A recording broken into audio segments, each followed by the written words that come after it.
আচ্ছা, আমরা অনেকেই ভেবে থাকি যে শীতকালে কেন ঠান্ডা লাগে আর বর্ষাকালে কেন বৃষ্টি হয়। সো আজকে এই ভিডিওর মাধ্যমে আমরা সেটাই ব্যাখ্যা করার চেষ্টা করব। তো এই জিনিসটা জানার আগে আমাদের মানচিত্রটাকে ভালো করে বুঝতে হবে বা জানতে হবে। তো আমরা জানি মানচিত্রের উপরের দিকটা হয় উত্তর, নিচের দিকটা হয় দক্ষিণ। মানচিত্রের বাম পাশের দিকটা হয় পশ্চিম, আর ডান পাশের দিকটা হয় পূর্ব দিক। ওকে, আমাদের আগে মানচিত্রের দিকটা ভালোভাবে জানতে হবে। সো আমরা মানচিত্রের দিকটা জেনে ফেললাম। এখন আসি বাংলাদেশে কেন শীতকালে ঠান্ডা লাগে আর বর্ষাকালে কেন বৃষ্টি হয়। আমরা জানি যে আমাদের দেশে মৌসুমি বায়ুর প্রভাব বিদ্যমান। তো মৌসুমি বায়ুকে দুই ভাগে ভাগ করা যায়, একটা হচ্ছে গ্রীষ্মকালীন মৌসুমি বায়ু আর একটা হচ্ছে শীতকালীন মৌসুমি বায়ু। তো আমরা ইতিপূর্বে অবহিত আছি যে বাংলাদেশের দক্ষিণে আছে বঙ্গোপসাগর আর উত্তরে আছে হিমালয় পর্বতমালা। সো গ্রীষ্মকালীন মৌসুমি বায়ুগুলো সাধারণত দক্ষিণ পশ্চিম দিক থেকে প্রবাহিত হয়। এটা হচ্ছে দক্ষিণ পশ্চিম দিক, মানে এদিক থেকে প্রবাহিত হয়। শীতকালীন বায়ুগুলো গ্রীষ্মকালীন মৌসুমি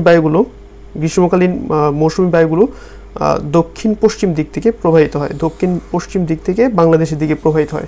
এখন কথা হচ্ছে বাংলাদেশের দক্ষিণে কি আছে? দক্ষিণে আছে বে অফ বেঙ্গল বা বঙ্গোপসাগর, তার পাশে আছে আরব সাগর, ভারত মহাসাগর। তো যখন দক্ষিণ পশ্চিম দিক থেকে মৌসুমি বায়ুগুলো বাংলাদেশের উপর দিয়ে যায়, তখন হিউজ পরিমাণের সামুদ্রিক মেঘ বা জলীয় বাষ্প কালেক্ট করে নিয়ে যায়, যার ফলে ওই মেঘগুলো ঘনীভূত হয়ে বাংলাদেশে হিউজ পরিমাণের হিউজ কোয়ান্টিটির বৃষ্টিপাত ঘটায় বা বৃষ্টি হয়। এখন আসি শীতকালের কথায় বা শীতকালীন মৌসুমি বায়ু। শীতকালে বাংলাদেশের বাতাস বা মৌসুমি বায়ু প্রবাহ ঘটে উত্তর পূর্ব দিক থেকে। আমরা জানি মানচিত্রের উপর দিক হচ্ছে উত্তর আর পূর্ব দিক হচ্ছে মানচিত্রের ডান পাশের দিক। তার মানে শীতকালে এদিক থেকে বায়ু প্রবাহিত হয়।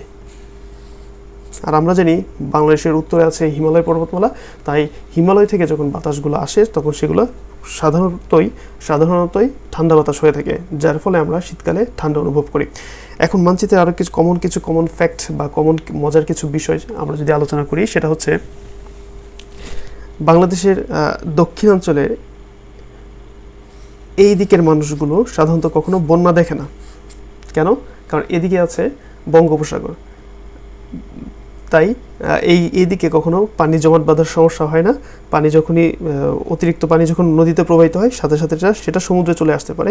তাই দক্ষিণাঞ্চলের মানুষেরা সাধারণত বন্যার প্রবণতা কম থাকে। একদম সমুদ্র তীরবর্তী অঞ্চলের মানুষেরা, বরিশাল, খুলনা, এদিকে সাধারণত বন্যা কম হয়ে থাকে। আর